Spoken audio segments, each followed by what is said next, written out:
வணக்கம், உங்கள் நான் டிஎன் ஜோதிஷ். என்னடா கூட பசங்களாம் இருக்காங்களேன்னு பார்த்தீங்களா? எல்லாரும் என்னோட ஃபேன்ஸ். என்னோட வீடியோ பார்த்துட்டு கோவிலுக்கு வந்தாங்க, சாய்பாபா கோயிலுக்கு. கோயிலுக்கு வரும்போது இவ்வளோ அண்ணா நீங்கள் தான் டிஎன் ஜோதிஷ் அண்ணா. நான் உங்களை வீட்டாண்ட நிறைய வந்து பார்த்துருக்கேன், உங்களோட பிக் ஃபேன். அப்படியா? ரொம்ப ரொம்ப சந்தோஷம் தம்பி. எனக்கு தெரியும் நீங்கள் கூட ஒரு ஃபோட்டோ எடுத்துக்கலாம். எனக்கு புரியுது, எனக்கு புரியுது.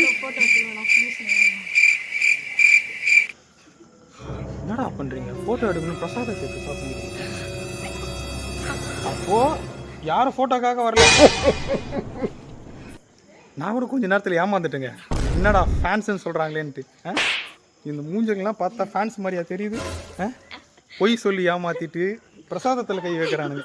யாருக்கும் ஃபோட்டோ கிடையாது. நான் யாரு கூடயும் ஃபோட்டோ எடுத்துக்க மாட்டேன். புரியுதா? கிளம்புங்க. பிரசாதம் எவ்வளோ கஷ்டப்பட்டு நின்று லைனில் வாங்கினேன் எனக்கு தான் தெரியும். பிரசாதம் கேட்குறானுங்க, ஃபோட்டோ எடுக்கிறேன்ட்டு வந்துட்டு. சரி வாங்க, 1 by 1 எடுத்துக்கோங்க ஃபோட்டோ. என்ன அண்ணா? அப்படி தான்.